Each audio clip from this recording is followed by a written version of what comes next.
Welcome to CinemaSpection. I'm Tim. I'm Agatha. And it's time again for one of our favorite episodes to record, even if somewhat a bit contentious. It's our favorite movies of the year. In this case, the best movies of 2023. We have a lot to get into here, and we'll probably have some interesting disagreements. So let's get into it. First of all, with discussing the year itself. What did you think of 2023 as a movie year?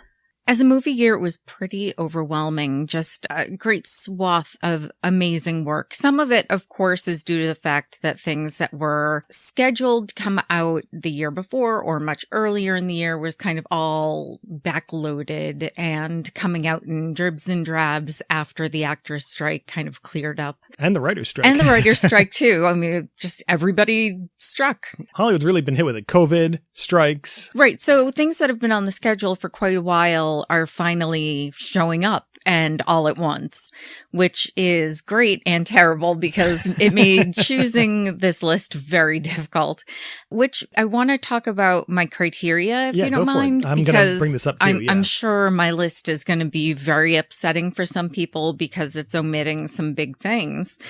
And they're excellent movies. I don't disagree. These are 5-star movies. There's actually nothing wrong with them, but they just didn't hit me as strongly as some other films. I am talking about Oppenheimer and Killers of the Flower Moon, both incredible, incredible movies without a flaw that I can come across. And either of them deserve the Best Picture win. I would be happy with it, but they're not on my list. And another thing that isn't on my list, sadly, is something I'm very excited for. We're seeing such amazing, innovative animation. Yeah. And none of that animation is on my list. I'll admit, one of them snuck onto my list. Which is fine. I had trouble. They jockeyed for position and then they fell off the list and they fell off the honorable mentions. And they're still amazing. I would watch them again, but they did not make the list.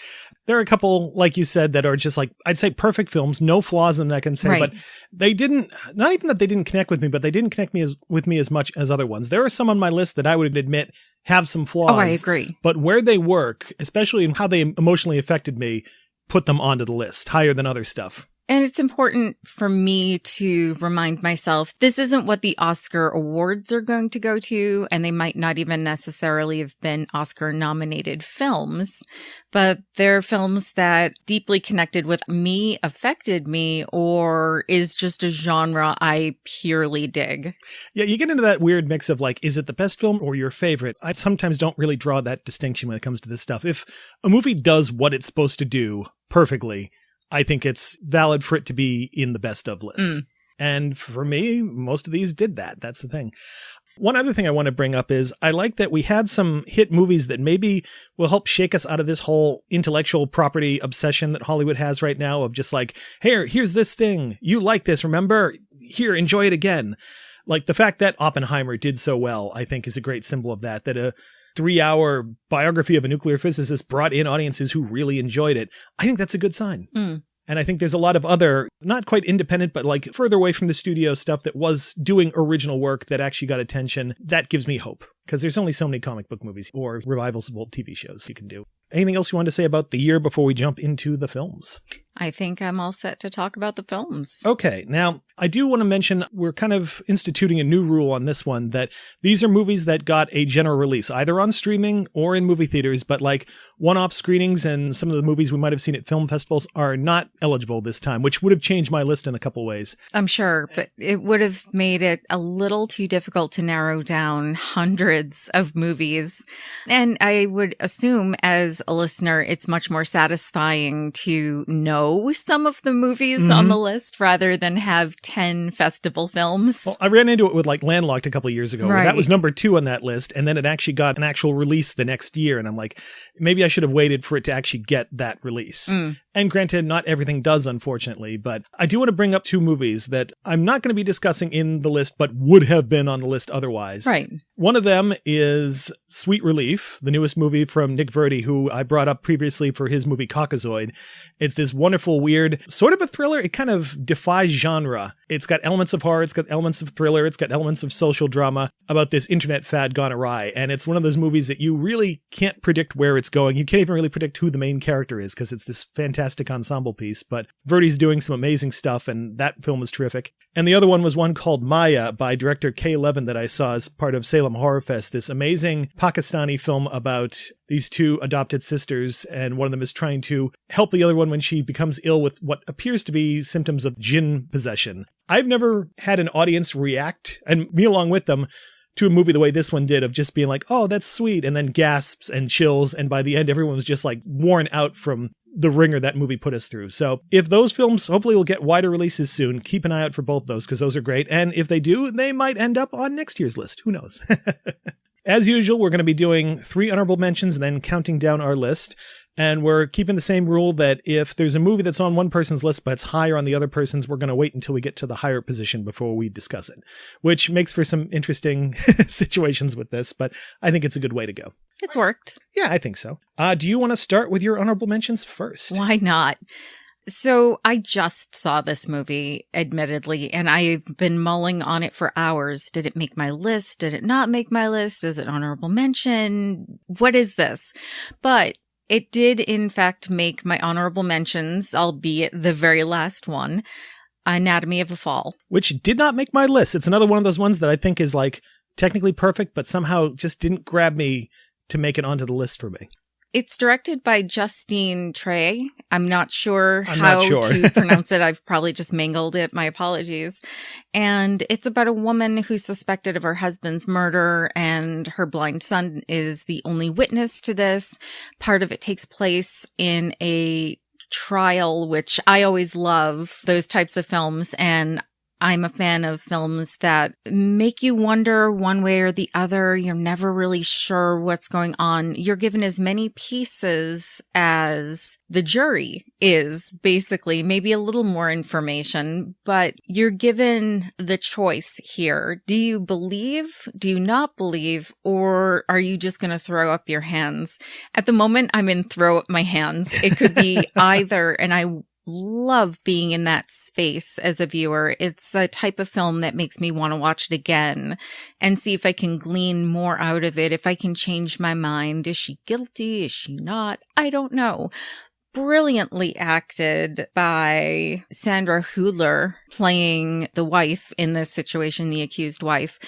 And she was nominated for Best Actress for this performance and absolutely deserves it. And she's going to be coming up on our list again later. I'll let that slip. I'm sure. Yeah, this one's fascinating in that it does that sort of, is she or isn't she guilty? And I almost feel like, in a way, that sort of red herring for what the movie is really about, which to me, it's like a different aspect of it that's much more important than guilt or innocence that I find fascinating. But yeah, it's really beautifully made. It's really creepy to see as we watch like the press and the court system and all these assumptions about who this woman is. It's a very messy movie. And by messy, I mean nothing's clear cut. The marriage is messy. The relationship with the child is messy. Finances, housing, even language is messy and contentious in this film. And it's the kind of movie I'd recommend people watch if they've never seen a challenging film in this manner, a movie that leaves you feeling very ambiguous. I definitely go for this one. It's a movie that I'd be really interested to discuss with other people, but also afraid, because I feel like it's like Oleana. You could show this to different people and they'd walk away with a very different conclusion. Absolutely. As to what it all means. I mean, you bring yourself into this movie, and this is why it made my list, because you bring what you have within yourself to this movie, and your final views are filtered through yourself. It's hard to do that as a movie. Movies are usually used as persuasion, and this one is like, you're on your own. Good luck. Yeah, great choice.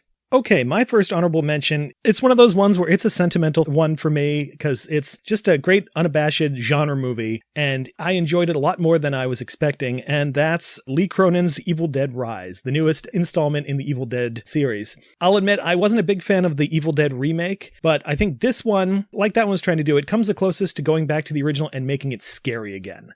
Because let's face it, Evil Dead 2, Army of Darkness, and the TV show are more for laughs at this point. And this one brings back that idea of how horrific these demon possessions that they depict in the film are, and this idea of having to battle against your loved ones. They're now something entirely different. They are now this horrific evil entity. Relocating it from this cabin in the woods into a tenement in the middle of a city that still manages to be isolated, these characters can't get out of it still, is, I think, a really brilliant idea. And it brought back a lot of the hallmarks of the series and made them creepy. Like, I'm thinking of in Evil Dead 2, the whole Dead by Dawn thing, which is really kind of hilarious in that movie. And they do it here, and it's legitimately scary in that moment. And also, some great physical practical effects all over the movie. It's not afraid to be really bloody and really gory, as it should be. The performance of Alyssa Sutherland as the mom, she is terrifying. Her physical performance crawling around, menacing her kids is like, ooh, it's shudder-inducing. Other than it does that thing we don't like of like, here's a little thing at the beginning of the movie that hints at something that's going to happen later on. I don't think they even needed that in this film. But beyond that, it's just as a purely simple, fun horror jaunt. It's great. I love it. I liked it. I'm not in love with it, but I understand why it's on your list because you're telling me very compelling things about the movie. And I agree with you on what you're saying. It just isn't there for me. Oh, that's fine. I also have to note for fans of the series, keep a close ear out for Bruce Campbell because he is in there and his cameo is kind of amazing. Okay, what's your next one? This one surprised me a little bit because I knew I was going to enjoy the movie, but I had no idea how much it would affect me. Mm-hmm. The Holdovers. Directed by Alexander Payne and starring Paul Giamatti, who really he's been waiting around for his Oscars since Sideways. Again, this year is so difficult in terms of the Oscars. I know I keep talking about them, but they're on the brain. I'd be happy with almost everyone they nominated. So, yay, Giamatti. Mm-hmm. But the movie has more to do with just like, oh, you're trapped with this cranky teacher over this Christmas break. It's these two characters coming from completely opposite ends of life and opposite ends of the financial spectrum and how they find common ground and the ability to grow. And while I thought I was going to be on the side of Giamatti's character, I was going to think, yes, rich people are a problem. And, you know, I have my feelings. But by seeing this family that forms, this found family that forms over that vacation, and by branching out and seeing how familial, like actual bloodline family related to each other in this film, it's more about relationships, finding common ground, and being able to pick up and leave when it's time. Mm-hmm. Brilliant movie. Loved it. I'd also have to mention the third aspect of this family, Divine Joy Randolph as Mary, who's like the cook at the school. And in that sense is sort of on a social rung even lower than the two of them.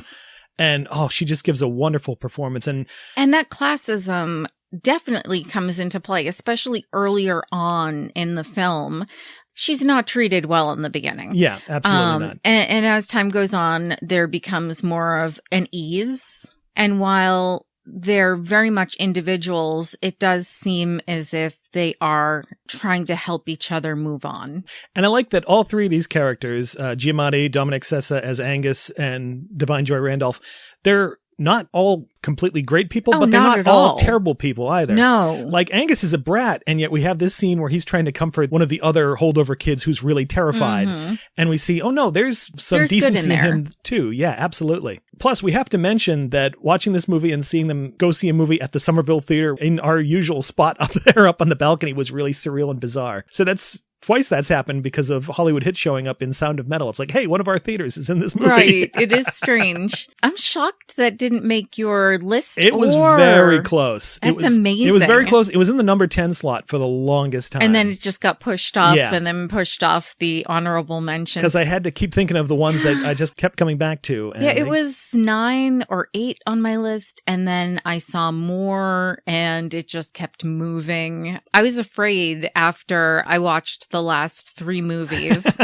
that it was going to get bumped completely off the list, but luckily it stayed. It's just nice, and this comes up with a couple movies here where the stakes are kind of low, it's just people interacting with people. I love movies like that. The stakes are huge for the individual characters, but when it comes down to no cities are being saved, no lives are being saved, it's quality of life and relationships. Okay, my next one. Now, this was a spot, I actually had 2 movies about the same subject kind of battling out, and I had to go with the one that, while it might not have been as sophisticated in terms of the writing, hit me more emotionally, and that's Gareth Edwards' The Creator. So really? I had this and Artifice Girl, 2 movies about AI becoming sentient. We're both kind of fighting in this position. And Artifice Girl is amazing. I definitely recommend people check it out. But The Creator, both times I've seen it, it just really gets to me. And it's rough around the edges. It's not perfect, but it reminded me a lot of District 9 in being this original science fiction movie. It's kind of an action adventure one. It has really great special effects, and notably on a much smaller budget than most of these giant blockbuster epics do. And the world building in it, I think, is just fantastic. It presents this future where AI has progressed to the point where there are very human-like robots running around. And now humanity, most particularly America, is in a war with these robots trying to destroy them. And John David Washington is this agent sent undercover to find the creator, the one who basically created these AIs and is giving them their directions and inspiring them to fight back. And I think a lot of people went against this movie because, it's about AI. AI is taking people's jobs and taking artists' jobs. We hate AI. And that's not really what the movie is talking about. It's more using AI as this symbol of dehumanization that we use whenever we're in the middle of a war. You could definitely see this and look at 9/11 and this idea of trying to portray Muslims as, well, they're not really human, so it's okay to go blast them and wipe them off the face of the earth, and then America will be safe again. Yay. It's very black or white thinking, which a lot of war reduces populations to. And we see some of the people on the American side, like Allison Janney's character, who is recovering from the loss of her son and has a very personal stake in seeing this war through to the end. And we feel for her, but at the same time, her attitude is really terrifying and scary. And Washington is just great. I mean, he has just been hitting out of the park in this, Tenant, Fences. He does a wonderful job here. And I'll admit, this movie just made me tear up several times. Yes, it's kind of hitting some heavy-handed notes in that front, but they work, People talk about Avatar as being this amazing, moving sci-fi epic. It's like, no, screw that. This hits me a lot harder than that movie ever did. This movie was on my honorable mentions for quite a while. Oh, well. It happens. And it's a beautiful movie just to start with. So if you don't care about the story, you just sat and watched a gorgeous film. The special effects deserve the nomination it got. Story-wise, I agree. It's more about second-class citizening a group of people, or the replaceability that, one doesn't matter. And yeah, it does kind of go for the lone wolf and cub. Grizzled soldier has to take care of a child, but damn it if that doesn't work when it's presented well. It worked really well, in particular because of the circumstances around it. I don't think you could have done this film without that trope. Yeah, absolutely. And I got to mention, Gareth Edwards, as a visualist, he is so good at taking sci-fi ideas and bringing them down to reality in a way. Monsters, Rogue One, his Godzilla movie, take these kind of classic sci-fi ideas and really present it from this point of view of what would this look like if it were real? Right. And just does a spectacular job. So yeah, that's my second honorable mention. On to your last one. Okay. This is another movie where it fought for position. It was all over the map. It was in my top 5 at one point, just kept moving. Iron Claw, or rather The Iron Claw. Didn't make it onto mine, though it was fighting for it for a while. Oh, okay. So this Grappling, you might say? No. Sorry. Directed by Sean Durkin. It's the true story of a family of wrestlers, the Von Eyck siblings, and their frankly abusive father and complicated relationship with their mother and their journey through what they think of as a curse. And I can't say too much about this film without spoiling what should be a surprise all the way through if you don't know the true story. But for me, whenever there's a family on screen and it's not a good relationship, but there's enmeshment and turmoil and messiness, but you still have that connection, which of course comes with the enmeshment, I'm there for it. And I believe, even though it's an excellent film, it was that family dynamic that put it into my honorable mentions.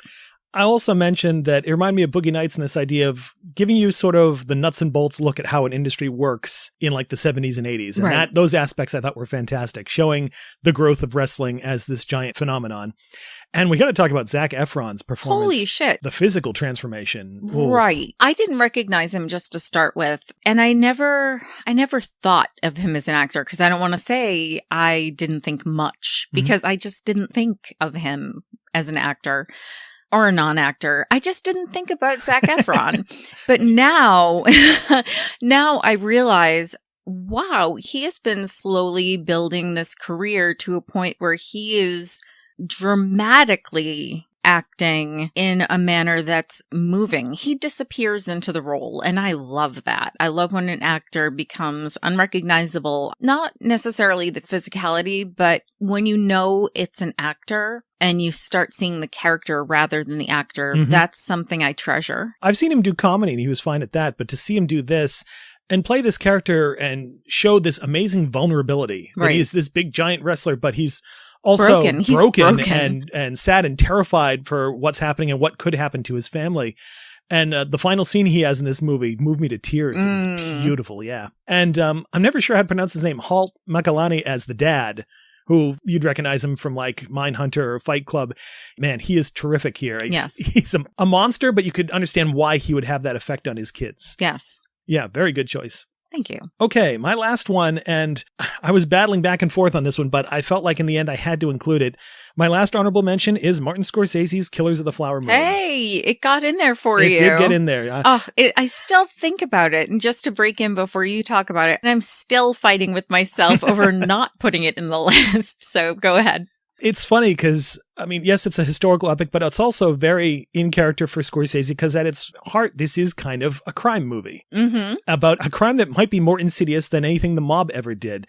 The decimation of the Osage people by all these despicable people who want to seize their oil land rights. All they want is the oil. All they see is the land. They see these women and they just see land and power. And you have Leonardo DiCaprio's Ernest Burkhart, who marries into the family of Molly Burkhart to get at that. And he seems to be constantly in denial about what he's doing. I mean, he's very aware that he's following his uncle, played by Robert De Niro's orders to do this and to do these horrible things, but has this weird divide where he can convince himself it's not his fault and that he actually does love his wife. And watching that, I give DiCaprio credit for being willing to play such a pathetic, despicable character, and he does a great job. De Niro probably has his best role in years, even more so than The Irishman. And the way he just kind of feels entitled to this, that he feels like all these white people are entitled to do this. And not just white people. I do have to stop you, but it's white men. Yeah, There's absolutely. so much misogyny going on here. And then you have Lily Gladstone. And if there's a flaw to the movie, I feel like we could have had a lot more of her journey in the film. Her character, in the middle of it, undertakes this sort of mission that is physically taxing and draining.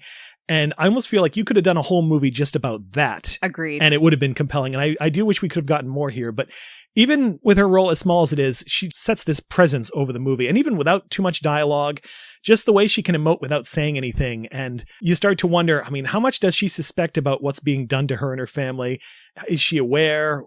How does she feel about it? It's fascinating. I know there's been a lot of debate, and rightfully so, about is it right for, a white guy, Scorsese, to do this story? And I feel like at the very least, it wouldn't have gotten made if he hadn't done it. And the way he does it, focusing on the crime and these despicable characters who are doing it, I feel like is the most appropriate. It almost becomes sort of a cinematic mea culpa, and this sense of everybody is basically complicit in this. The entire American culture to some degree is complicit because they didn't really do much to stop it. And there's this sense that, yeah, most people probably knew what was going on. Oh, yeah, absolutely. And how he addresses that at the end of the movie with the epilogue, I thought was really fascinating. So, yeah, Killers of the Flower Moon, Scorsese hits it out of the park again. Okay. So we're at the main list, finally. Main list, yep, okay. Here we go. So number 10, I accept the flack I will take for this. Renfield. Renfield is my number 10. It's not just an honorable mention. It's on the main list. It's not on my list, but it's awesome. Oh, it's on the main list. So, of course, this is directed by Chris McKay. Yes, the Chris McKay who did the Lego Batman movie. It stars Nicholas Hoult and Nicolas Cage. So we have this take on Renfield where he's joined a support group for, abusive relationships or toxic relationships. And of course, it's known to us fairly quickly that he's in a toxic relationship with Dracula. It is not super clear to his fellow support group members. And as the movie goes on, it is a comedy, but it is also a man trying to escape this relationship he's outgrown. Brilliant casting. Nicholas Hoult as Renfield, who gains superpowers from eating bugs. I would watch it again in a heartbeat. I would probably laugh just as hard. And it was such a smart twist on the story. They could have just given us another dramatic retelling, but Renfield as the main character who's enthralled. And he is enthralled, but there's no sexual tension there in the way that there is in the Dracula tale itself. All of those enthrallments have a sexuality to them. In this, it's just funny. It's pure fun. He's just like an abused employee instead. Yes, exactly. Much more horrifically abused. But I was happy to have it in my top 10. It moved around a lot. It was much higher. But yeah, that's my 10. I'm sure it didn't make it on your list. It didn't quite. I really enjoyed this movie, though. I love that Universal had so much trouble rebooting their monsters, and then they found 2 different ways to do really interesting, odd takes on Dracula this year with this, and then Last Voyage of the Demeter. Which didn't make my list. Mine either. I think I had too high hopes for that one after hearing about the script for years and years, but I still enjoyed that one as well. I did too, not as much as this one. I love how it actually incorporates bits of the original 1931 Dracula in there, like recreating the meeting of Bela Lugosi and Dwight Frye, but now with Nicolas Cage and Nicholas Hoult. Yes. And this implication that this is sort of a different timeline version of Dracula where he never encountered Van Helsing or Mina or anything like that and just kept going. And man, Nicolas Cage is just having so much fun as Dracula. You kind of feel as if this is a role he's wanted to take on his whole life, and he's just chewing the scenery with those giant teeth. Or just the whole speech he has where he bends things around to be like, aren't I really the victim in the end? Plus, you have Awkwafina as a cop that Renfield kind of encounters, and he starts to be inspired by to try and take charge of his life. And she's delightful, too. Yes. Yeah, this is a lot of fun. So that was very happily my number 10. Okay, I might get some flack for this number 10, but it's another franchise film, but it's one that I found surprisingly affecting to me, especially where I am in life, and that's Indiana Jones and the Dial of Destiny. I wouldn't give you flack over that. I know some people it would be will, on your list. Yeah, I was surprised. I love this movie. I think this is definitely over Kingdom of the Crystal Skull. It might come in over Temple of Doom in terms of how I would rank the Jones movies under like Last Crusade and Raiders. But I love that for once we get an Indiana Jones movie where they're taking real risks with the character. He is a man out of time. He has survived long enough that all of his glorious adventures are pretty much forgotten. His contributions to archaeology are forgotten. Everyone's much more focused on the moon race and the moon landing. And it's kind of like history has passed him by and he's kind of ready to just let that happen. His marriage to Marion Ravenwood has fallen apart. His son's gone. He is just kind of a man at the end of his life, basically, and is thrust into one last adventure by his goddaughter, played by Phoebe Waller-Bridge, who is great in this, to recover this object that has these ties to his past. So many franchise legacy sequels are about nostalgia and like, hey, remember this? Remember this thing in the past? Isn't it great? Don't you want to go there again? And I love that this one, kind of like Trainspotting 2 did is basically about, no, that's not good. You don't want to be living in the past. You want to find something to live for in the present. And that's kind of the whole thesis of the movie. I found that just beautiful and fascinating. And I love that Ford gets to kind of incorporate his media personality as this grumpy old guy into the movie. And Right. It's wonderful. Plus, we get de-aged Harrison Ford for like one last sort of World War II adventure where he's fighting the Nazis, and that's a lot of fun. Toby Jones is in there. You have Mads Mikkelsen as a Nazi rocket scientist who's now working for the U.S., of course, who kind of has a similar problem to Indy, that he wants a return to the past. He wants, the glory days back, and he's willing to do terrible things to do it, unlike Indiana. The one flaw I'd say is that Antonio Banderas plays a really interesting character who we barely get to know, and I would have liked a little bit more of him.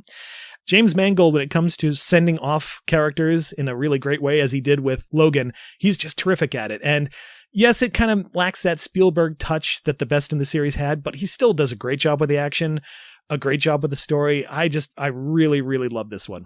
I never thought I'd see an Indiana Jones movie that would make me cry by the end, but this one did. I enjoyed it. I know you love it, and I love why you love it, but it doesn't hit me fine. the It same doesn't have way. to, Yeah, yeah. I know. But still, I just wanted to respond and be like, yes, great movie. I love everything you had to say. Not on my list. I know a lot of people are like, they ruined Indiana Jones. I'm like, no, they didn't. Calm down. If we can survive the Kingdom of this Crystal Skull, the world can survive this. I know. And I kind of love the that movie that didn't exist, you mean? Exactly. And I love that because this is pretty much the end of the series, there's not this worry about, well, it didn't do well at the box office, so we won't get another one. We don't need another one. It's the perfect way to end it. I was very, very happy with that. Okay, number 9. I know this is going to be higher up on your list, so I'm just going to say the title and we'll hold off. Okay. Beau is Afraid. Yes, that is higher on my list. I know it is.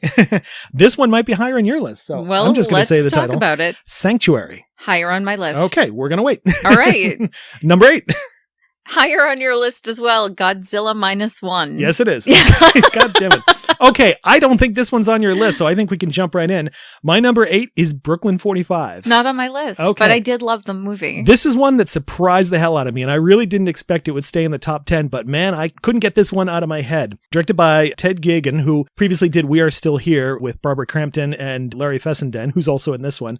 It's the story of these World War II veterans. They gather together at the home of one of their friends, basically for sort of this reunion and to try and console him after the death of his wife. But he has other ideas. He decides they're going to hold a seance, and the seance goes horribly, horribly wrong and traps all these people in this apartment where they have to confront some of the ghosts of their past and the things they did or didn't do during the war. Now, first of all, it's a chamber piece, and you know how we both love those. And the way this one is conducted is just really terrific.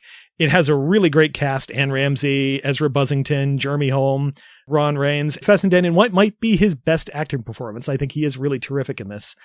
And Christina Klebe, she's terrific too, as this innocent woman, or possibly innocent woman, who's pulled into this whole event. Mm-hmm.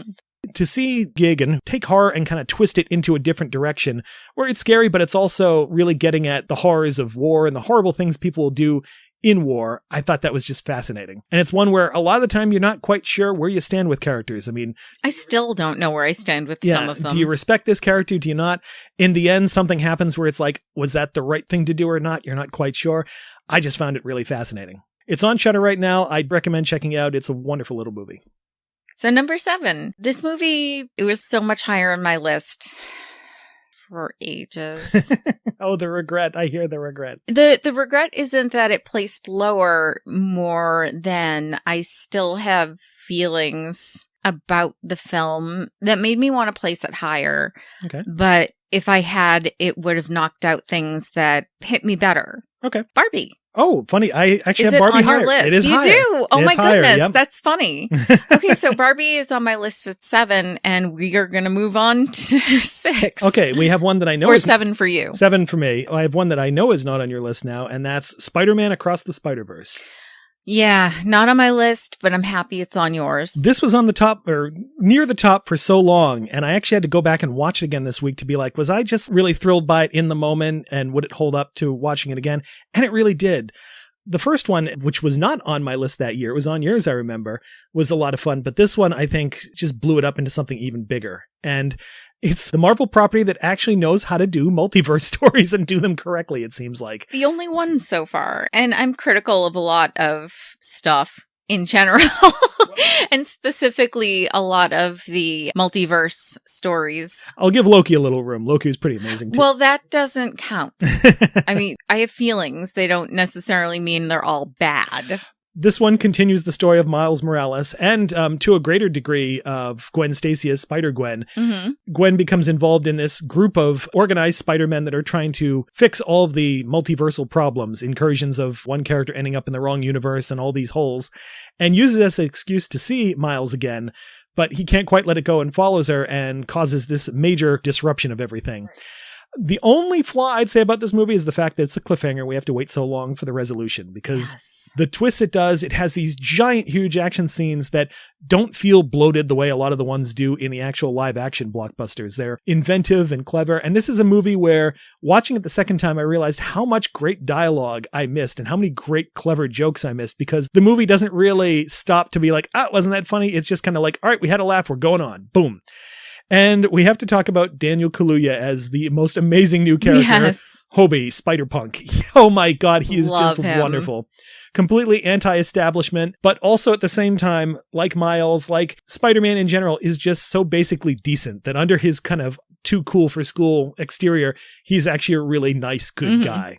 And that's the thing. I remember we discussed last time that, I grew up with Peter Parker, so it took me a while to get used to Miles Morales as Spider-Man. But boy, if this film doesn't show why that character embodies everything Spider-Man is about, that he's decent, that he's brave, that not just with great power comes great responsibility, but that he will fight against giant odds to do the right thing. And the way it's portrayed here is just beautiful. And of course, visually, it's even bigger than the last one.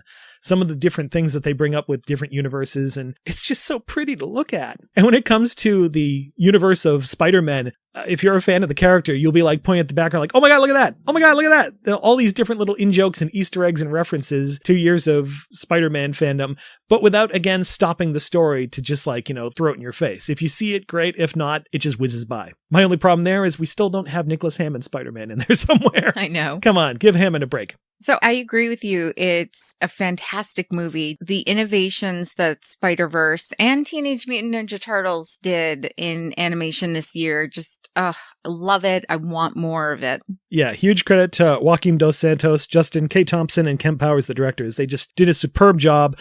I know there's been some flack about how much the animators had to go through to get the film finished. I am not at all supporting abusive work. And I want that. Me neither.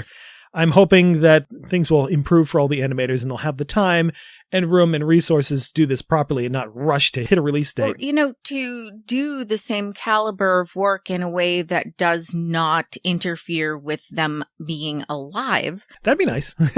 Or enjoying life.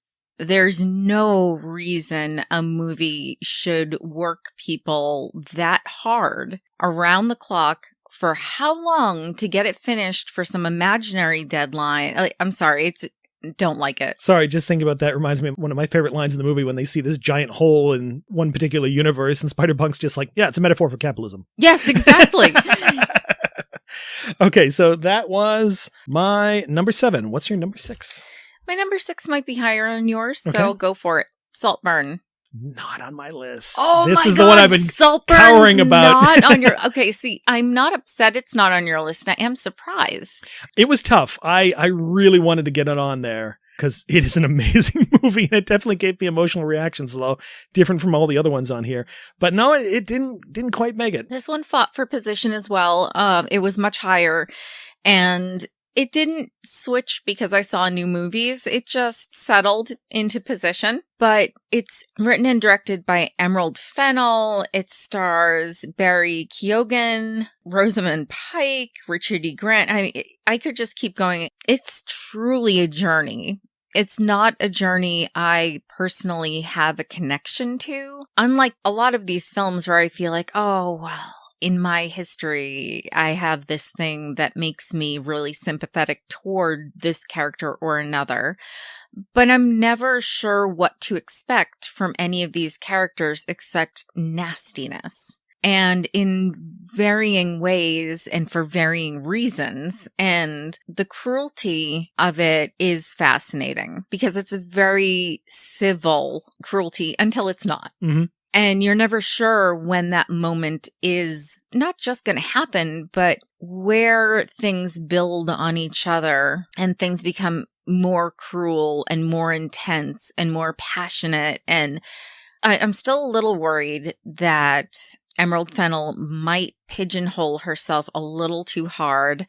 I don't want to say quite why, again, because we're not doing full spoilers, but I do hope for her third film, she moves a little away from the structure. Gorgeous movie, well acted, smartly written, I would watch it again today. It is subversive, and I know there are elements of the film that have turned people off.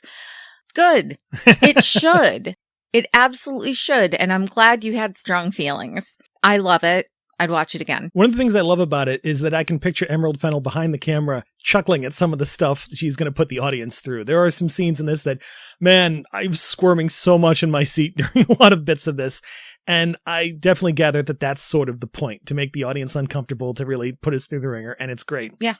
Unlike Promising Young Woman, and maybe this is why I didn't make it into my list, I wasn't quite as on the side of the protagonist. I mean, there's a lot of moral ambiguity here. I don't feel like I have to. I don't have to be, but it made me a little more distanced from the story, I think, than I might have been otherwise. Okay. I do have to bring up that one performance I really like is Jacob Elordi as Felix, the main character, the friend that he kind of becomes obsessed with, and that on the surface, he's actually not a bad guy. He seems like a really decent, nice guy, but he's also really blinded. He's a rich shithead. Yeah, he's blinded by his privilege, right. And I think he's not even quite aware of how cruel he is in terms of, oh, here's a shiny new toy I'm going to play with for a while.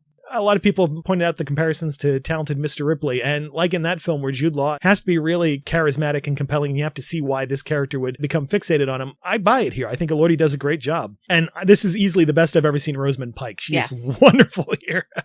And also, huge credit to Barry Keoghan for just like constantly challenging himself with these really off-the-wall roles. Oh, I love that. I love his career trajectory. I want to see him playing more interesting characters, and I hope he continues to do it and never has a situation where financially he feels like he has to take on some blockbuster role. I want for him to have a career doing the kind of film he wants to do. He already did Eternals. He doesn't have to do that stuff anymore. That's what I'm hoping. Yeah. And some of the really out there stuff in the movie apparently was his idea. So I appreciate how fearless he is of just like, here, let's try this. I don't care how I look on screen doing it. I'm going to do it. It was very close on my list. Just didn't quite make it in there. So yeah, great choice. My number 6, which might be higher on yours, I'm not sure, actually kind of ties in with that sort of affluence and evil. And that's Jonathan Glazer's The Zone of Interest. It's higher on my list. Okay. All right. Then we'll wait on that one. Your number 5? My number 5. Okay. So this isn't going to be on your list at all. So this is my moment. And I'm going to mangle the director's name. So I might need your help. Okay. Inside. Oh, excellent. Inside. It's number 5. So I'm halfway through my list, and I've already talked about all of these films that have been nominated, all of these films that are critically acclaimed, that are just loved by audiences pretty much everywhere. And then we've got Inside. It is directed by Vasilis Katsopas. That's the best correct? I can come up with. Yeah. I hope I did pronounce that right. And it stars pretty much exclusively Willem Dafoe. Most of the movie takes place in a building. Willem Dafoe's character Nemo is an art thief, and he's decided he's going to get into this house and steal some art. Only it's a little more difficult to get out than he anticipated. So it's grueling. It's this movie where this guy is stuck in this house. He can't get out. There are limited resources. Everything is set up against him. You think he's going to die in this place. You're unsure. Is he? Is he not going to? Is he going to get out? Is there an escape? Will he get caught? We don't know. We're just watching this man suffer. And so many movies, I'm like, are they going to suffer? I'm sold. Then it's a movie for me. Says a lot about me. But brilliantly acted. Oh my gosh, so incredibly acted. I love the premise. I love all of the zany ways he tries to escape. And it's a pure drama. This is not a comedy. So all of these attempts are very serious, no matter how ludicrous they are. And I think it also has some fascinating things to say about art, like the value of art and what constitutes art, because a lot of his escape attempts eventually result in things that kind of become artistic in their own way. They do. And in fact, the entire thing, I mean, if somebody were to have recorded it, the entire thing is performance art. So, I mean, yeah, a movie is performance art, but what the character is going through could be considered performance art. It could literally be titled Inside and put on display in like the MoMA on a loop. Yeah, there were so many times I thought this movie was going to cheat or take the coward's way out by the end, and I really appreciate that it didn't. Didn't have to. It sticks with its convictions and just takes that idea right to the end, yeah. So yes, another movie I would watch again in a heartbeat and probably feel all of the same tension. Mm-hmm. Oh, great choice. Okay, my number 5. This is where I put Barbie, so now we get to discuss this one. Yay. I'll admit, when they first announced a Barbie movie, it wasn't one I figured I was going to be that into because I don't really have as much of a connection to the toy. But once they said Greta Gerwig's involved, I'm like, oh, okay, now there's going to be something interesting. And boy, it delivered on that. What a charming, delightful movie. I grew up with Barbie, obviously, and I grew up entrenched in American society. So, you know, blonde, perfect figure, thin, can be anything you want, all of these things. And they're embedded ideals. I mean, these are formative years where you're playing with things and you're pretending things that stick with you, even under the surface for quite some time. So to grow into a feminist, and yes, I'm going to say the F word, so whatever, but to grow into a feminist, but still hold all of these internalized misogynistic views, to see them displayed in a way that can be harmonious in the movie Barbie was very healing in a way, to be able to choose whether what you find as beauty is because you're being told it is, or because you've never seen anybody like that. So that is beauty. And then also, it's all about toxic masculinity. Oh, yeah. But I still think what's unsaid mostly about Barbie is that it's not discussing the internalized misogyny and the feminist awakening. Mm-hmm. And this isn't the movie that's not saying it. It's a conversation that's on the back burner for toxic masculinity itself. So I have a lot of very woke brawl feelings about Barbie. And while it was lower on my list than some other films, it impacted me quite a bit. I appreciated that it could both celebrate Barbie in a way that even somebody who wasn't into Barbie as a kid could be like, oh, that's really sweet and charming, but also be critical of where Barbie stands in society and what it has wrought over the years at the same time, and somehow not make that conflict really a problem. It actually fuses those two views together in a really clever way, I thought. Margot Robbie is just delightful in it. That sweet innocence that slowly starts to fall apart as she sees the real world and realizes that Barbies did not solve the gender problems of America or the world, that there's still a huge way to go. America Ferrara is this working mom who was inspired by Barbie. Perfect example. Gloria is the every woman for all girls who grew up with Barbie. None of us were Barbie. None of us look like Barbie, but we all wanted to. No matter which Barbie it was, we wanted to look like the perfect Barbie, the blonde-haired girl who can have wild parties and then also be a doctor, but she's a housewife, but you know, and an astronaut, and president. Right. She can be all of these things, yet that's not reality. It's a symbol. It's this fairy tale, idyllic symbol, something women can't achieve. We cannot achieve this. Barbie is not achievable.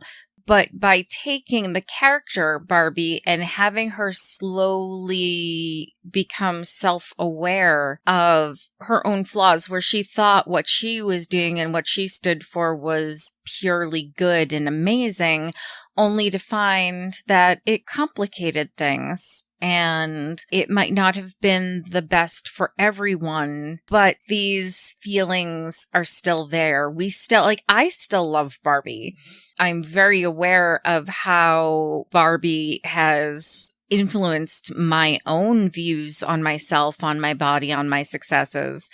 And it might seem like I'm putting a lot on a doll, but this is a doll that most girls, or I don't want to speak for other people, but I played with for like nearly a decade. So those types of images have a lot of influence on you. Yeah, it's right up there with G.I. Joe in terms of this pop culture figure that pushes ideas on the youth. Right. So you have a masculine, militaristic kind of figure. Right. And you have a high femme figure. Anyway, moving back to the movie, it was silly at times. It was moving. It had a great message. And I just loved how they portrayed Barbie's world. It was right up there with like Toontown from Who Framed Roger Rabbit in terms of having this distinctive, frankly, gorgeous look. I mean, it was so vibrant and beautiful. And the way they depicted things like the transition into the real world, and it's mostly practical, like paper and old style stage effects as they're on these boats, cycles, and spaceships. And it reminded me of the packaging of a Barbie figure where it's this cardboard environment that the figure is in. And it almost kind of brought that and expanded that. And then we have to talk about Ryan Gosling because, man, right up there with Cage in Renfield, he is just willing to go for it. He's really hilarious, but you kind of get the sense taking this seriously. That sucker has to sing that song on the Oscar stage. I'm looking forward to it, but wow, I'm not sure if he is.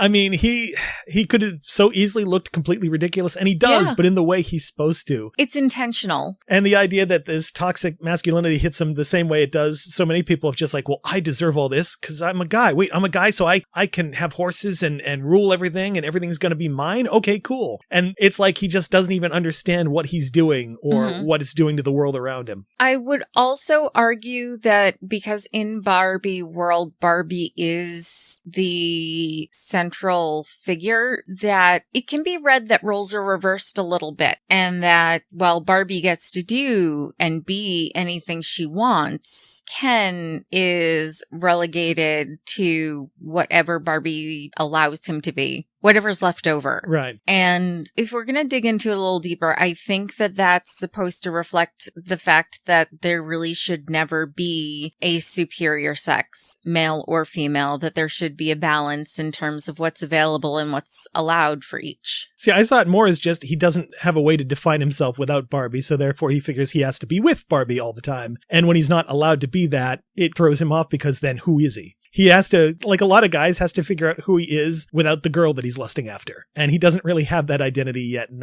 I think that's kind of fascinating. He's just good at beaching. Yeah, I was, again, surprised to find there are moments that brought me to tears on this one, too. That scene of Barbie confronting what it is to be human, I just thought, oh, every time I see it, that gets to me. It's lower on my list because I was not at all a fan of the Barbie CEO That was stuff. going to be the thing I brought up, yeah. In fact, it started out much higher on my list, but the more I thought about it objectively, the more I felt that series of characters was a problem. It doesn't really serve much of a purpose in the story. Will Ferrell's performance, I think, is just way too over the top. I feel like it would be much better if all the stuff in the real world was a lot more mundane and normal rather than that goofy and bizarre. I feel like it would have been better to just keep that in the Barbie world. I appreciate the vibe I'm getting is that they're kind of making fun of David Zaslav with this character. This guy who, in the case of Zaslav, I'm all about art, but I'm going to destroy all this artist's work. And this guy who thinks that he's all about feminism, but has no clue as to how gender politics actually work. Funny. But I just feel like they could have done a lot better casting somebody else in the role and pulling it back so it's not quite that zany, because it detracts from some of the other stuff. And in the end, it doesn't really fit into the climax of the movie even that well, I find. But everything else about the movie is so strong, it countered that for me and let me put it a little higher. So you're number 4. Okay, so this is where I put Zone of Interest. Okay, here we go. Zone of Interest, I will admit right now, I saw yesterday and I knew it was going to shake up my list even as I was watching it. It was like, oh no, my list was perfect until yesterday. And then, of course, oh no, my list was perfect until today. God damn it. So, Zone of Interest, I walked into, the only thing I knew was that it was a foreign film. I didn't know who was in it. I didn't know what it was about. I didn't know who directed it. And I didn't care because then I was told who directed it and I was sold. So it was directed by Jonathan Glazer. He did Under the Skin and that's all I needed to know. This is a very different movie. It's very differently directed than Under the Skin. Don't expect the same style, but do be ready. This is a heavy heavy movie. There's a lot going on in this Nazi family and their connection to the land and their connection to their work that is chilling when you see it at a domestic level, and horrifying when you hear and see things in the background of this domestic, perfect Nazi life. The structure of it, just innovative, gorgeous. The staging was terrifying in some ways. Like, I found myself shuddering through this movie. And in a movie that does not actively show violence, like At physical all, yeah. violence, there's a lot's insinuated, a lot we know because we know the history, but you hear it and it's always lingering and it's oppressive. Just such a brilliant film. It did not feel its length. It was, Like an hour and 40? yeah, an hour and 40. And what you can do in an hour and 40 movie of this caliber really should be a wake-up call to directors who think they need 3 hours to tell the same story that could have been told in a better way at a much shorter length. This movie reminded me of that comment that Hannah Arendt made about the banality of evil. This is like the banality of evil basically embodied in film. Right. This idea that the Holocaust can be going on, but we're going to focus on the sort of mundane events of this one family who, removed from what's going on, you could almost say they're just this average family. They're having their economic, their personal issues. But then once you put it with the Holocaust into the context. Yeah, as the backdrop, everything they do just becomes that much more evil because of how shut off they are from everything that they're benefiting from. And you realize quite early on how gross it is. And then it just keeps getting worse. And you'd think when you start watching, I'd say the first 15, 20 minutes of film, and you're like, yeah, this is pretty bad. This is like war profiteering. This is gross. And then you think that's going to be the height of the grossness in this film. You're just going to see this family living off of stolen items. No, it's going to keep getting worse. And it's all going to be based in the domestic setting. The film does wander into different locations, but it's rarely outside this pastoral environment. And Sandra Hüller, who we just mentioned with Anatomy of a Fall, is in this one as well as the woman of the house. And we see how focused she is on the materialism of she has a nice house, she has nice stuff, she has a nice way of living. But she doesn't see what's going on around her. She knows, but she doesn't see it and she doesn't hear it. She's so stuck on that land, she doesn't care. When she's pushed, when there's a threat to that, we see just how evil she can be and how aware she is of what's going on, to the point where she can threaten people. It's like, oh, but she's pretending this is the life she wants in this location, no matter whether or not her kids are going to hear screams all night or see fire. The horrors of what's happening don't even register anymore. No. They're an abstraction. The commandant of the camp that's involved starts talking about, I wonder what it would take to murder everybody in this room. And it's just like, he just thinks of murder now as sort of a work problem, a puzzle to solve. Right. That's it. There's not actual human people involved in his brain anymore. Yeah, Glazer has a very Kubrickian quality to the way he films now. Some of the cinematography, that very simple, static geometry to it, and really fascinating editing in this movie because it's so simple. Like, a character will open a door, walk in the room, and the way it cuts, almost like it's a security camera clicking over to this room and this room and this room. It reflects the simplicity that's in these characters' brains of just like not really considering what's going on in the wider view, just like what's right in front of me. What am I doing right here? That's it. I found that fascinating. The film opens up in a way that's very brave.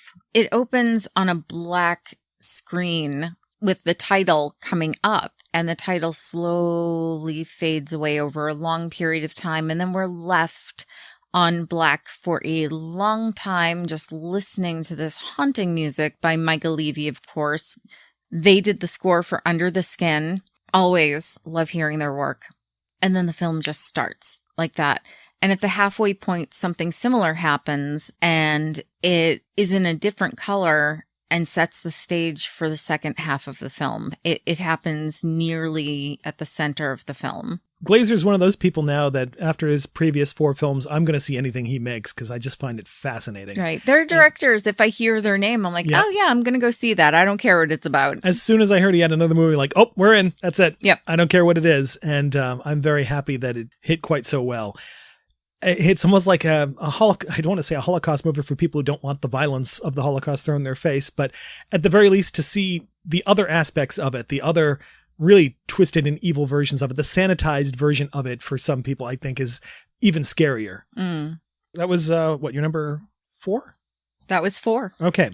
So my number 4 is Celine Song's Past Lives.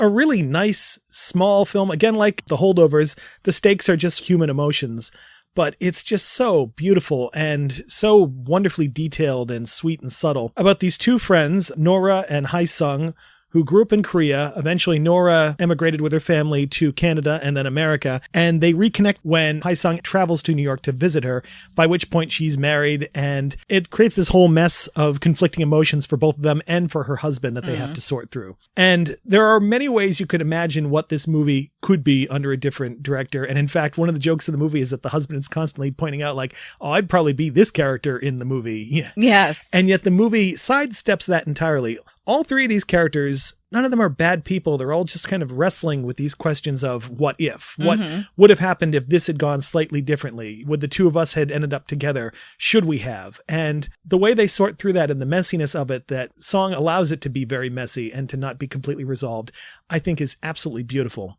Greta Lee is just superb in it with how much she kind of keeps under the surface, trying to put on this kind of happy face for her husband and for Hae-sung, but you can tell under the surface there's so much more going on. All three of the main actors were able to do so subtly. Like just an expression would shift ever so slightly and you're like, oh no, the feelings here are uncomfortable.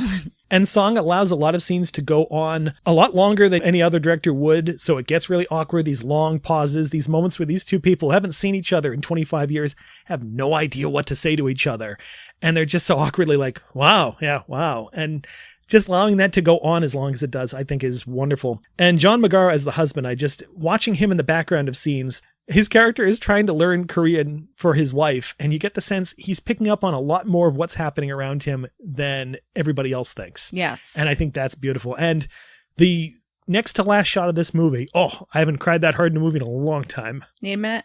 No, I'm good. Are you sure? Yeah. But yeah, just thinking about it, I get choked up. And it's not what you think would bring the tears. It's something else entirely different that I just found it so sweet and so romantic.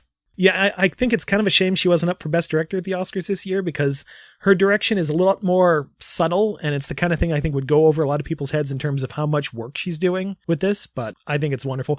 Little details in the background, like when Nora moves out on her own for the first time, she has written next to the door, like keys, wallet, that somebody who's in a home for the first time has to put on there so they don't forget it. Or her husband, when they're in bed together, you can see a spot on the wall behind the bed where he's kind of worn it down from sitting up in bed thinking late at night. Just little details like that are just so authentic and wonderful.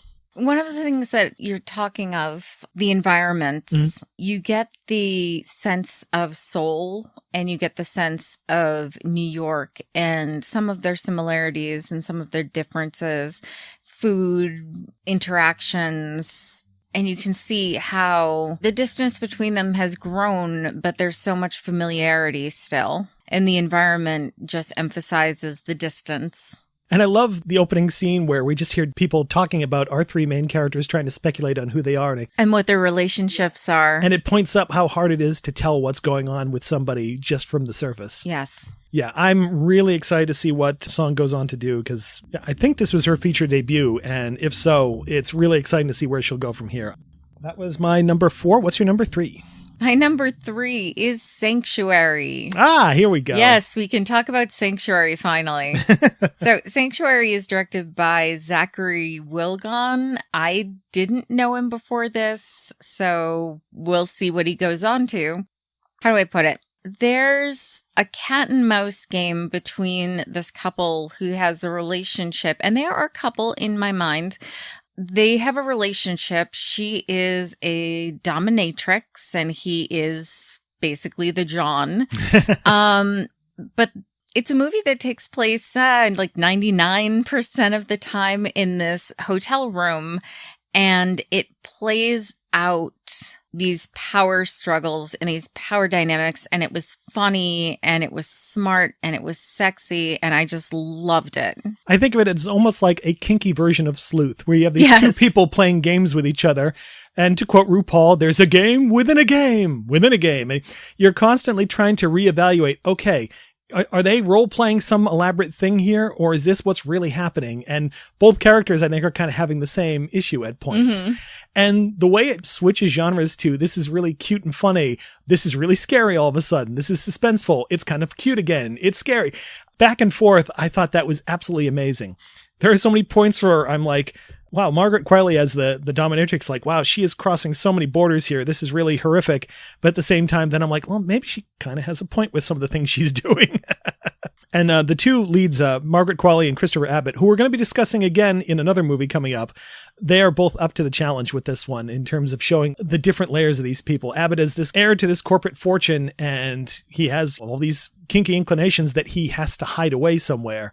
And this is his only chance to really get them out. And what that means for how he presents himself to the outside world, I found really fascinating. Yes. And what it means for her to fight against that. It's another one I found people have weird reactions to. And I think, of course. I mean, the subject matter is provoking. Well, it's funny because a lot of it seems to be less the kink stuff and more the class stuff. There's been a lot of that this year where if it's a movie about rich people, all of a sudden it's like, well, it's not saying the things I want to hear about class. And it's like, well, maybe it doesn't need to. Maybe that's not what the point is. Also, maybe you're looking at the movie the wrong way, because I do this a lot, but I'm like, I have feelings about it. I just don't want to talk about it in a top 10 because they'll get way too involved. That's fair enough. That's fair enough. Again, it's a movie that I would love to have a longer discussion on. I think it definitely justifies that. I was not prepared for where this film was going to go. Oh, I wasn't either. I love that about it. It constantly surprised me the whole way around. So my guess here is your number 3 might be Godzilla. It is not Godzilla. No. You underestimate the power of Godzilla. No. Well, it's either, if it's number 1, we're going to have a fight. No. But let's move on. Number 3 for me is another divisive choice with, I assume, other people. Beau is Afraid. Man, I love this ambitious, insane fucking movie. I think this is a movie I know it's a movie I need to see again and will grow in esteem. I'm sure I'll see it a second time and be like, why was it so low on my list? But I do need to see it again. This is a movie where it's a wild, bizarre ride. It's really darkly funny. It's grim. It's scary. But I'll admit, the last few scenes of this movie left me shaken. I remember when we saw it, I couldn't speak about the film for a good 10 minutes because I was just like, it hit me on a personal level that I did not expect. It's the story of Beau, played by Joaquin Phoenix, this milquetoast kind of guy who is terrified of everything, mostly because he has this really toxic relationship with his mother. And it's basically this odyssey as he's supposed to go visit his mother and then is informed that she passes away and tries to get to the funeral and all the horrible stuff that happens. Now, there's been a lot of interpretations of what it means. For me, it's basically a movie about a guy in the midst of a psychotic episode and all of his horrible traumas and guilts turning his mind against itself. And viewed through that prism, I just found it, at the same time that it's funny and thrilling and goofy, really haunting and terrifying and sad for me, watching this guy basically implode on himself. Phoenix is really brave in that his character is, again, so pathetic and not very active. He's just like reacting to everything. And every time he meets somebody who seems to want to help him, there's this reveal that, oh no, there's something really horrible and sinister behind it, or it's not quite what you think, and he's in even more trouble. And he just keeps wandering through these awful situations into another one and into another one. And I give him credit for being willing to play this kind of part where he's basically just staggering along, not really getting the chance to do as much as like, you know, your average film hero. And a huge, amazing supporting cast: Amy Ryan, Nathan Lane, Patti LuPone, who is terrifying in it, Stephen McKinley, who plays his therapist, who has just been everywhere lately. He's wonderful. It's also one of those movies where as you watch it, you realize there's so much going on in the background and in the set dressing of every shot, so many jokes and details that you want to watch it frame by frame to catch all these weird little jokes and references and things and little bits of foreshadowing that hint at the end early on in the movie. You're like, wait, what was that? And then it becomes clear when you reach the end, oh, that's what that meant.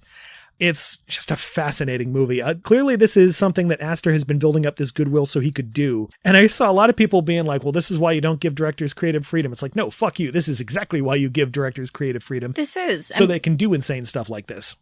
And I know we both agree this is a success to varying degrees. Oh, because absolutely. I'm sure, as I said, I'll see it again. It'll grow in my esteem. I know this. There is a huge aspect to art, and that is play. And if you don't play, you don't grow as an artist. You get stagnant, and it sucks. So for Aster to take a chance to go in a completely different direction with his storytelling and to some degree with the way he films is healthy as an artist. It is so healthy to try new things. You find out what works, what doesn't for you, and then you take off from there.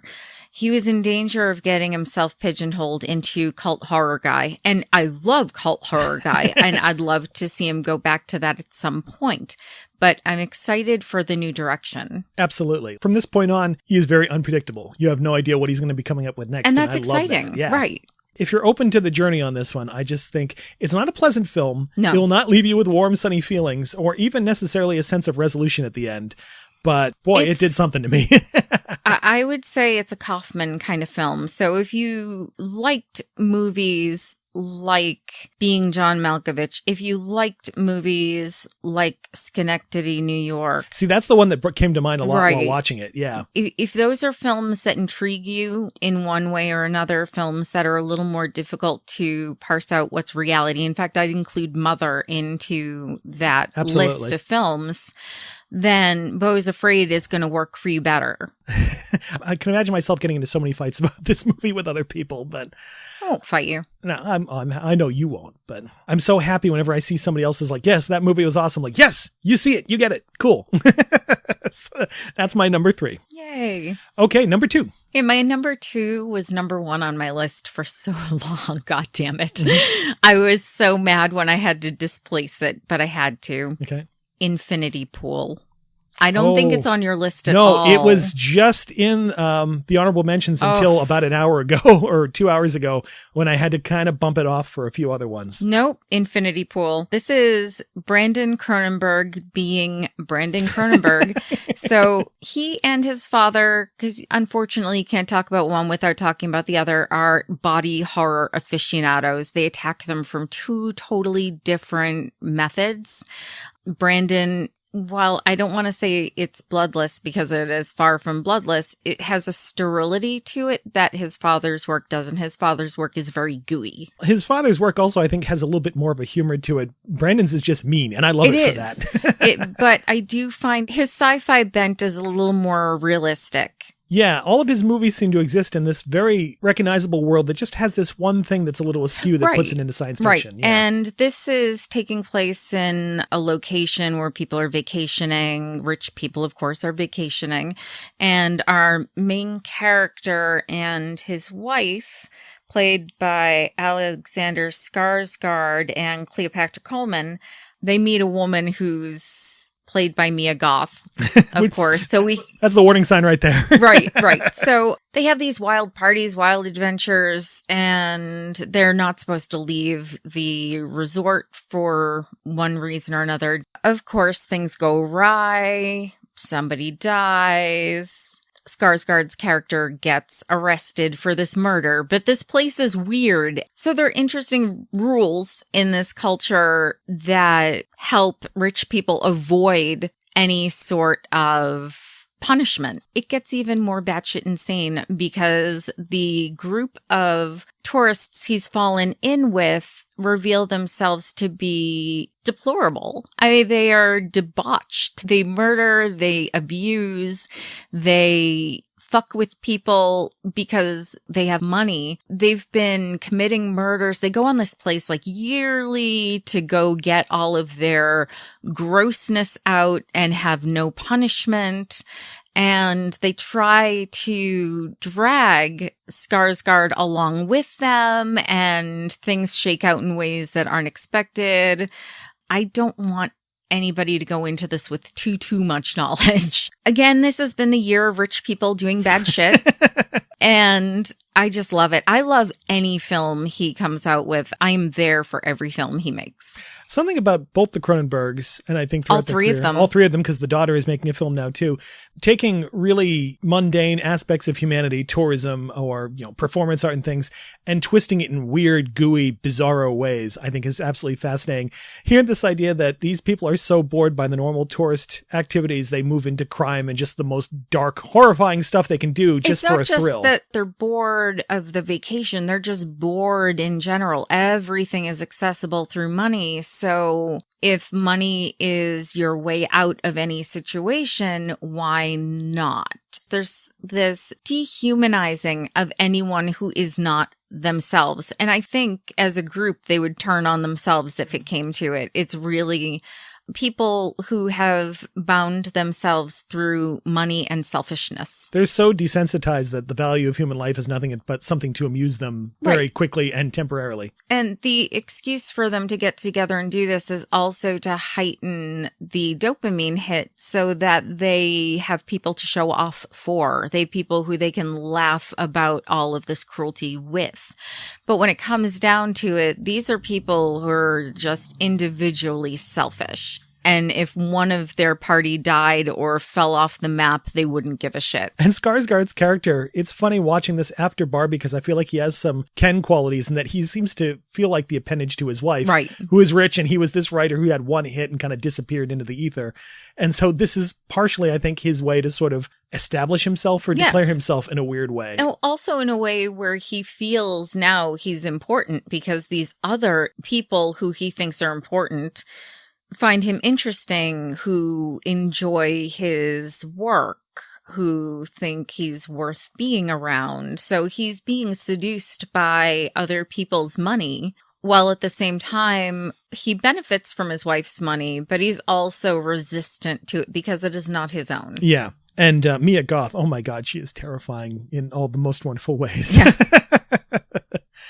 Yeah, I regret that it couldn't make it into my honorable mentions. Maybe if I saw it again, it would have, but it is an amazing movie. Okay, that was what, number 2? That was 2. My number 2, this is where I put Godzilla G-1. Yay, we can talk about Godzilla. Yay! So I knew it would be high on your list, and it was lower on mine because I don't have as deep a connection with Godzilla that you do. So while I think it's brilliant and I loved it, and holy shit, that character design, it didn't quite make it for me as high as these others. Oh no, that's fine. But go for it. Tell me why it's number 2. Well, any outing for our atomic lord and savior is going to get my attention, but much like with Shin Godzilla, they're bringing Godzilla back to his origins in terms of just being this walking source of complete destruction, basically a walking nuclear bomb. But the twist here is that I won't say for once, but the focus is a lot more on the human characters. The way this movie starts with our main character, Shikishima, who's a kamikaze pilot who doesn't have the nerve to actually commit to it and kill himself in battle the way he's supposed to, even though by this point everybody knows it's a losing battle in World War II. Japan's about to fall. He just can't do it and carries the guilt of that and this sense of responsibility for everything that happens, including Hiroshima and Nagasaki, the downfall of Japan, and is basically trying to pick himself back up and put himself back together after the war. He makes this weird sort of adopted family with Noriko and this little baby that she found and she's sort of taken care of, and is trying to bring himself back when Godzilla appears again, after he had encountered it just before the end of the war and felt he was responsible for Godzilla killing a bunch of soldiers when he hesitated to shoot at in battle. And now he has to face it again. The focus on characters, you have this wonderful, weird little motley crew that Shikishima joins in his job on a minesweeper that bring to mind the crew of the Orca from Jaws. And they end up facing Godzilla head on first. And it's an incredible scene. The special effects to bring Godzilla to life here are happily nominated for an Oscar, which I never thought I'd see the day that a Godzilla film would be up for an Academy Award. That makes me so happy. But they are so compelling. Godzilla is terrifying again here. There's just something so inevitable about the way this particular Godzilla is depicted. His walk, just he stumbles through Ginza, smashing everything left and right. When he lets loose with the atomic breath, it is more devastating than I think we've ever seen in one of these movies, and terrifying. And so much of it really focuses on a lot of the hallmarks of what happened to Japan after the atomic bomb, the black rain, the devastation, people sick from radiation. It's really putting it out there again in a way we haven't seen since the very first Godzilla. And, it's beautiful. But also this message of this whole country that was basically ordered, you have to die for honor. We're going to lose this war, but you're all expected to die anyway. And our heroes are like, no, we're going to face Godzilla, but we're going to try and do this in a way where nobody has to die. It shouldn't be a suicide mission. We should be able to find a way through that and save as many people as we can. And it's really beautiful. I wish I had more to add, but I feel like you've absolutely covered everything I loved about it. Takashi Yamazaki, who, he does fantasy movies, but he also does grounded Japanese dramas. I think he was the absolute right guy to bring in on this. He appreciates the Godzilla mythos. He does a beautiful job by it. I hope they get him to do another one again. Not necessarily a sequel to this, but I'd just like to see him do another different version of Godzilla. It's like Shin Godzilla. I don't know that you can sequelize this one and make it work for another one. It is kind of a standalone film. And also, this is one of those movies where they put it in black and white and put it back in theaters. And I'm normally not a fan of that because sometimes I think it really kills the visuals of a movie. I'm looking at you, Fury Road. Yes. But in this case, it really did a great job of bringing it back to the time period it set in 1945, but also really pointing up some of the little homages to the original Godzilla film from 1954. And this was so exciting. It's such a wonderful time to be a fan of Godzilla again. And this made my little, 6-year-old heart flutter. Aw. So yeah, that's my number 2. I think we have the same number 1 for the first time. I hope so. Because if this didn't make your list at all, we might have a fight. Not a fight, but we'd have a fight. This one, as soon as we saw it, I'm like, I don't think another film is going to beat that this year. And that is definitely the case. So you want to unleash it? Poor Things. Poor Things. Yep. Poor Things ties for both of us for number 1. That's a first. I don't think that's ever happened where we've had the same number 1. Yeah. No, just goes to show you it hit all the right spots for us. Oh, it did. Acting, writing, direction, makeup, costume design, set design, music, everything about this movie is just firing on all cylinders. And I'm a sucker for any kind of Frankenstein story, but man, the twist they take on it with this one is just fantastic. One, it's Yorgos Lanthimos. He's another director. I don't care what he does. I'm going to see it. This is a departure for him in a way. He's playing with a different style of direction. He's definitely more showy with what he likes doing. I think we saw some of these techniques with The Favorite, especially, but he's pushed it even further so that when he's using a funky lens, it's very obviously funky lens. And the movie almost has more of a step into fantasy than he normally does. It almost feels like it could be like a Jean-Pierre Jeunet movie in some ways. Yeah. In a weird way, it is steampunk. But in a way that it still fits his aesthetic and the kind of stories he tells. And doesn't feel untrue to the story or the environment. She wears the most wacky costumes, and yet they are all in place in this world and just show she's a little different rather than what the fuck is she wearing? For the few who don't know what it is, it's basically Emma Stone as Bella Baxter, this woman created by this mad scientist played by Willem Dafoe.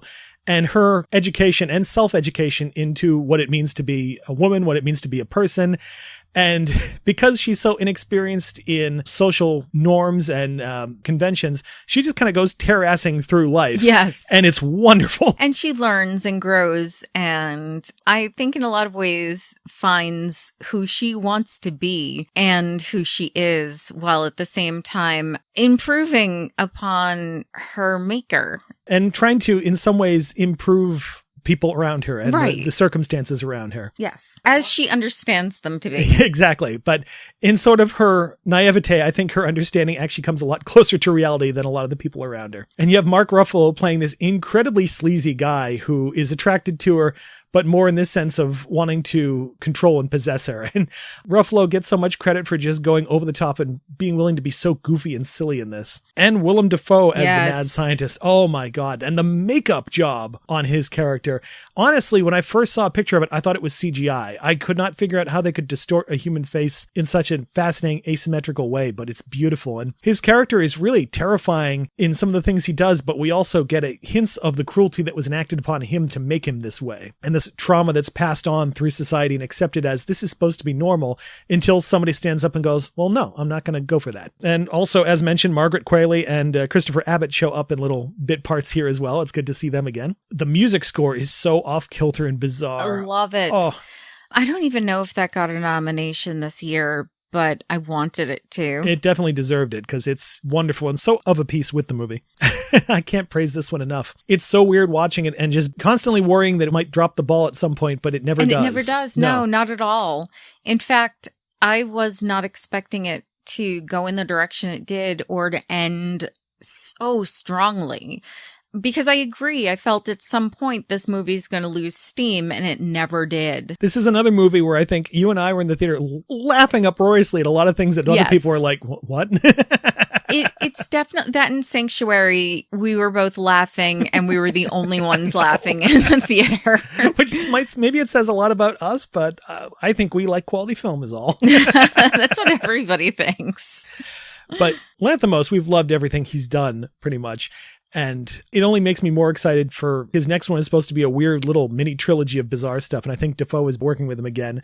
I'm so excited for that. It makes it tough on the Oscars because it's like Lily Gladstone and Emma Stone, who I want to win Best Actress. It's really close. I want them both to win. I want for both of them to have not been nominated in the same year in these performances. It's the worst feeling. And yeah. Stone's physicality in this brings to mind Frankenhooker in the best way possible. Yes. The And awkward walk. I do wonder if Frankenhooker wasn't a point of reference. I wonder if she had gone through as an actor and dissected various Frankenstein films and decided, wow, I like this, I don't like that, I'm going to take a piece of this, a piece of that, put in something I want. And I imagine, given how similar some of the body movements are, that Frankenhooker was definitely an inspiration behind some of it. But then watching how that physical performance evolves over the course of the film as she starts to figure things out more and move slightly more normally and just refine things as Bella learns more is just incredible to see. I adore this movie. I understand why it's not some people's cup of tea, but it was most definitely mine. Alrighty, so that's it. Do you want to run back over your list? Yeah, of course I do. So my honorable mentions were Anatomy of a Fall, The Holdovers, The Iron Claw, number 10, Renfield, number 9, Beau is Afraid, number 8, Godzilla -1, number 7, Barbie, number 6, Saltburn, number 5, Inside, number 4, Zone of Interest, number 3, Sanctuary, number 2, Infinity Pool, and number 1, Poor Things. Okay, and for me, my honorable mentions were Evil Dead Rise, The Creator, and Killers of the Flower Moon. Number 10 was Indiana Jones and the Dial of Destiny. Number 9 was Sanctuary. Number 8 was Brooklyn 45. Number 7 was Spider-Man Across the Spider-Verse. Number 6 was The Zone of Interest. Number 5, Barbie. Number 4, Past Lives. Number 3, Beau is Afraid. Number 2, Godzilla -1. And number 1 was Poor Things. Oh, yay. Pretty good list, I'd say. Pretty good year. Anything else you want to say about 2023? No, I think 2023 spoke for itself. Film-wise, excellent. Year-wise, kind of weird. But yeah, I'm looking forward to seeing what 2024 is going to bring. Now, we should note that, as usual, we didn't see everything. We will present a list of all the movies we did see, because there's a few that might have changed things, like Boy and the Heron we never quite were able to get to. And that may have changed things. And you never know, Maestro. I'm kidding. I don't think Maestro would have made my list. I don't think it'll make my list, but I'm willing to be surprised. We'll see, yeah. Anything you're looking forward to heavily in 2024? Do I even really know what's coming out this year? I have a couple I'm looking forward to. We got Dune Part 2. We've got Godzilla teaming up with King Kong. That's going to be amazing. And a new Planet of the Apes movie. I am so excited. So you're excited for all of the legacy films? Well, David Cronenberg has a new movie coming out too, so I'm excited about that. Anytime he's doing one. And I know that, there's a movie coming out on my birthday that I can never remember the title of. Love Lies Bleeding. Love Lies Bleeding, and I am excited about that one. It's Rose Glass, who we've talked about in detail here before with Saint Maud, and how excited we were for her next one, yeah. Oh, and Larry Fessenden has another movie coming out soon, too, that should be out this year, and I'm very excited about that. So, in fact, I have 2 movies with Larry Fessenden on my list. That makes me smile. Wait, Brooklyn 45 and... Killers of the Flower Moon, where he shows up in a little cameo at the end. God, he was in that. That made me so happy to see him sharing the stage as Martin Scorsese for a sec. Well, that ends the conversation, but not the discussion.